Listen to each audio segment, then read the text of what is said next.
Let me walk you through a 721 exchange step by step. You own a warehouse, $3 million value, basis near zero, 20 years in.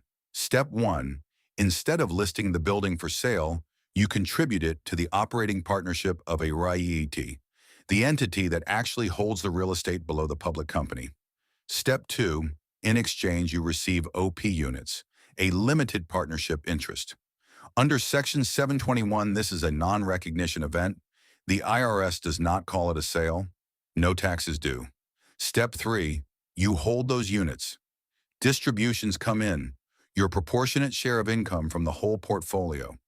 You are still earning from real estate. You are not managing it.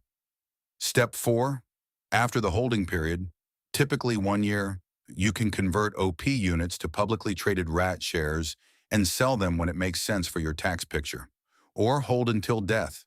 Your heirs may receive a stepped-up basis, the deferred gain, potentially gone.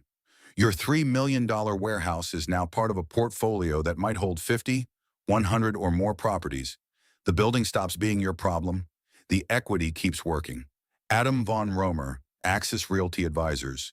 DM me to see how this maps to your property. 954-495-1818.